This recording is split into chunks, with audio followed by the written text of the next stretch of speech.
संभावना जताई जा रही है कि कोरोना का थर्ड वेव कभी भी दस्तक दे सकता है। झारखंड का स्वास्थ्य महकमा संभावित खतरे से निपटने के लिए अपनी लगातार तैयारी भी कर रहा है। इस वक्त हमारे साथ झारखंड के स्वास्थ्य मंत्री बन्ना गुप्ता जी हैं। तैयारियों पे तो बात करेंगे ही, लेकिन कुछ ऐसे सवाल हैं जो पूछना भी लाजमी है। हाल के दिनों में झारखंड में कुछ ऐसी चीजें हुई हैं। पहला सवाल तो ये है कि पीएम केयर्स से जो पीएसए प्लांट लगाने की जो बात हुई है आपके यहाँ, रिम्स में और सदर अस्पताल में प्लांट स्थापित भी हो गया, लेकिन अभी तक ऑक्सीजन जो पाइप होता है वार्ड से अभी तक कनेक्ट नहीं हुआ। नहीं, देखिए, अभी बहुत तेज गति में हम लोग अपने स्वास्थ्य में जो कमी खामी है उसमें लगातार सुधार कर रहे हैं और निश्चित तौर पर जो हमको ऑक्सीजन प्लांट वगैरह लगाने हैं, बल्कि हमने तो यहाँ तक कर दिया आदेश कि जो भी प्राइवेट भी अस्पताल है, यदि वो 50 बेड तक के अस्पताल है तो उनको भी जो है ऑक्सीजन का अपना जो है प्लांट बैठाना और साथ में उसके फायर सिस्टम वगैरह नॉर्म्स का पालन करना अनिवार्य होगा। तो हम लोग लगातार इस दिशा में काम कर रहे हैं। हो सकता है थोड़ी बहुत कमी खामी यदि आ रही है, और आपके माध्यम से, चूँकि आप लोकतंत्र के चौथे स्तंभ हैं, आपके माध्यम से बहुत सारी चीज़ें ऐसी आती हैं जिन चीज़ों को हमारे नज़र में नहीं आती हैं, लेकिन आपके माध्यम से जब आती हैं तो हम लोग उसमें और त्वरित कार्रवाई करते हैं। बन्ना जी, एक सवाल है कि टीकाकरण की बात हो रही है, आप बार बार कह रहे हैं कि टीका चाहिए। हर सेंटर पे लोगों की भीड़ भी उमड़ रही है और लोग एक तरीके से कहें कि हर एक दिन या 2 दिन के बाद ऐसी नौबत आ रही है कि लोग मायूस होकर लौट रहे हैं, बूढ़े बुजुर्ग लौट रहे हैं। मुझे एक चीज आप बताइए, क्या टीकाकरण के नाम पर झारखंड में राजनीति हो रही है? मैं ऐसा इसलिए पूछना चाह रहा हूं क्योंकि जब पहले से मालूम है झारखंड सरकार को कि जुलाई महीने में 25 लाख डोज मिलेंगे, ये कहा जा रहा है कि जानबूझकर ऐसे माहौल क्रिएट किए जा रहे हैं ताकि लोगों में केंद्र सरकार के प्रति गुस्सा भरे। क्या ये बात है? क्या आपको मालूम नहीं है कि 25 लाख ही डोज है तो हम उसको सिस्टमेटिक उसी आधार पर कराएं? देखिए, इस पे आपके सवाल का जवाब देने के पहले हम 4 लाइन बोल देना चाहते हैं कि एक ये है कि जब जुल्मतें बढ़ जाएं हद तक तो एक लौ जलाना लाजिम है, जब हाकिम ही गुमराह करे आवाज़ उठाना लाजिम है, और जब हाकिम संग कातिल हो जाए हर लब पर पहरा हो जाए, सहमी सहमी गलियां हो खौफ का आलम गहरा हो, आवाज़ उठाना लाजिम है, आवाम जगाना लाजिम है, और जब कातिल निकले सड़कों पर और मुंसिफ ही घबराने लगे, और जब अपने ही लोग आग लगाने लगें तो आवाज़ उठाना लाजिम है, आवाम जगाना लाजिम है। क्या इस लोकतंत्र में केंद्र सरकार के विरुद्ध में अपनी बात को रखना क्या गुनाह है? क्या केंद्र सरकार हमको देती है, हम गरीब ट्राइबल स्टेट हैं और गरीब को मालूम है कि चावल का एक एक दाना कितना उसके लिए कीमती होता है, और हमने तो जो है वेस्टेज जो है 4% तक ही वेस्टेज हुआ है, लेकिन किस तरीके से भ्रामक प्रचार किया गया, 37% वेस्टेज का हमारे माथे पर कलंक पोतने का प्रयास किया गया, और किस तरीके से हमको जो है वैक्सीन के नाम पर कहा जाता था कि एडवांस प्लानिंग भेजो। जब हम एडवांस प्लानिंग भेजने लगे तो हमको जो है वैक्सीन उस तरीके से दिया जाता है जिस तरीके से ऊँट के मुंह में जीरा। और आखिर वैक्सीन जब 35,000 करोड़ रुपया आपने बजट में एलोकेट कर दिया, तो फिर आप ही बताइए कि फिर क्यों केंद्र सरकार ने ये रोना रोया कि नहीं, राज्य सरकार अपने पैसे से क्रय करें? 35,000 करोड़ का एलोकेशन क्यों किया गया था? या तो ये तो पुरानी बातें हो गई। ये पुरानी और नई बात करते नहीं, नई और पुरानी नहीं, ये सारी बातें एक दूसरे के साथ जो है, हर मामला जो है एक दूसरे के साथ जुड़ा हुआ है। और आज स्थितियां ऐसी हैं कि हमको जो है, हमने वैक्सीनेट करने के लिए इतना जगह जगह हमने अपना सेंटर बना दिया है, और लोगों में पहले तो एक अविश्वास था।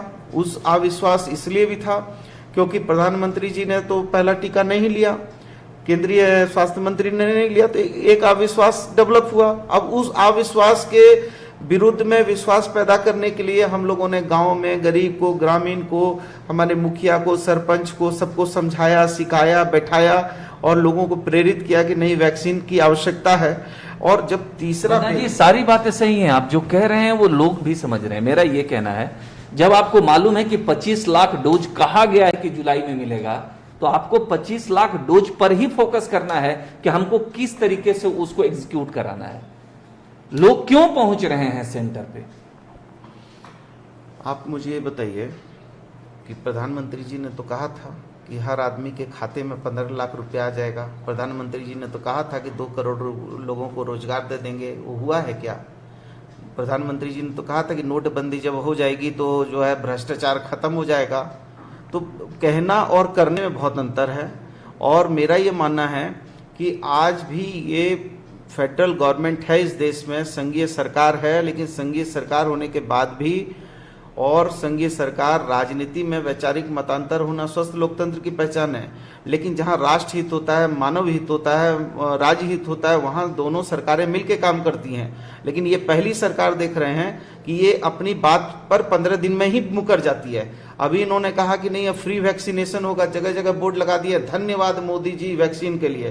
तो आप बताइए 25% प्राइवेट लोगों को क्यों दिया जा रहा है?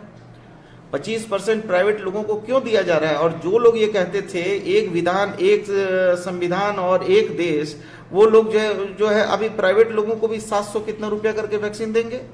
तो आखिर क्यों? वो क्या 25% लोग क्या भारत माँ भारती की संतान नहीं है? क्या उनको उनके हक से वंचित किया जा सकता है? नहीं, बहुत लोग चाहते हैं बन्ना जी कि हम प्राइवेट अस्पताल में लें। चलिए वो बात सही है। आप एक बात मुझे बताइए, अब आपको फ्री वैक्सीन मिलने लगा, 18 प्लस से एज को फ्री वैक्सीन 21 जून से मिलने लगा, पीएम ने अनाउंस कर दिया।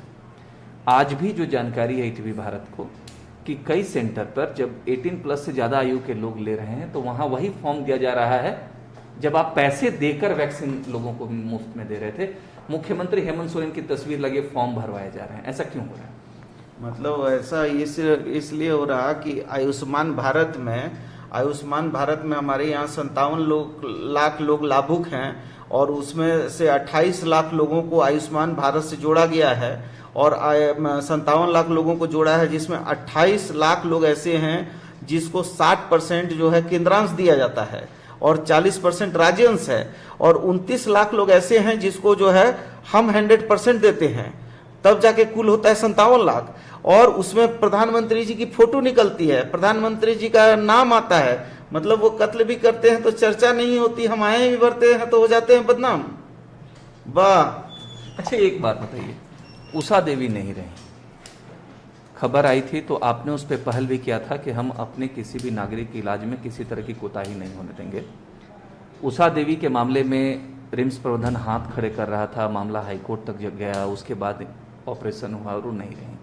आप बताइए कि ये कोताही हुई है या नहीं, और कोताही हुई है तो कुछ एक्शन आप लोग की तरफ से क्यों नहीं हुआ? नहीं, मेरी बात सुनिए। देखिए, ये ब्लैक फंगस और वाइट फंगस का हमने नोडल हॉस्पिटल रिम्स को बनाया और लगातार रिम्स प्रयास करते रहा। लेकिन कभी कभी जब मेजर सर्जरी की बात होती है और मेजर सर्जरी की जब बात हो रही थी तो उसके घर वाले लोग ने ही जो है अविश्वास व्यक्त किया था शुरुआती दौर में, और उनकी ये इच्छा नहीं थी कि वो रिम्स में इलाज कराए, उनकी इच्छा थी कि इसको बाहर भेजा जाए।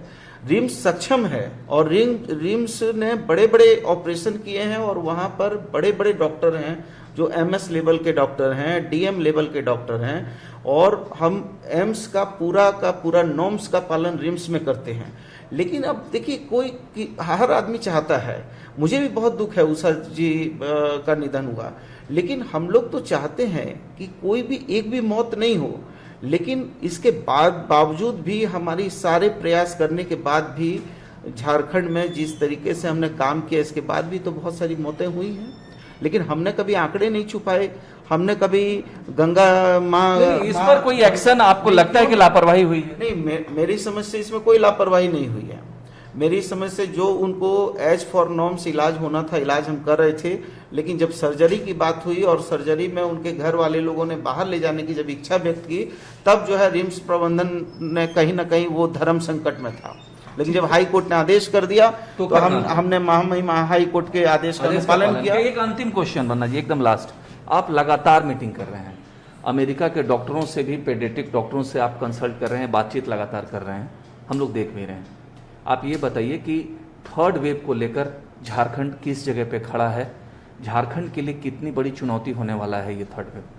नहीं, निश्चित तौर पर जब वैज्ञानिकों के द्वारा थर्ड वेव की बात आशंकाएं व्यक्त की जा रही हैं और उसमें बच्चे और अल्पवयस्क लोग ज़्यादा उसके कहर का शिकार हो सकते हैं, तो हम लोगों ने भी उसी के हिसाब से अपने जितने NICU है मजबूत करने का काम किया है। PQ मजबूत कर रहे हैं, चाइल्ड मदर यूनिट को मजबूत कर रहे हैं। इवन जो भी बड़े डॉक्टर हैं उनको बाल चिकित्सकों के साथ उनका संबंध स्थापित करके एक दूसरे की विधि को भी समझ रहे हैं, जो इलाज की क्या विधि हो सकती है। और इसमें जो तीसरे वेव की बात है, इसमें कुछ कार्डिया से भी संबंधित इसके असर होने की संभावना है, कुछ लंग से भी संबंधित कुछ परेशानी होने की संभावना है। तो उन संभावनाओं के मद्देनज़र हम लोग ने बहुत सारे वेबिनार किए, जिसमें WHO के बड़े डॉक्टर हैं, भारत के बड़े डॉक्टर हैं, उनका जो सलाह राय विचार आ रहा है कि किस मेथड से हमको इलाज करना चाहिए, कितना कम स्टेरॉइड का इस्तेमाल करना चाहिए और कब स्टेरॉइड का इस्तेमाल कब करना चाहिए।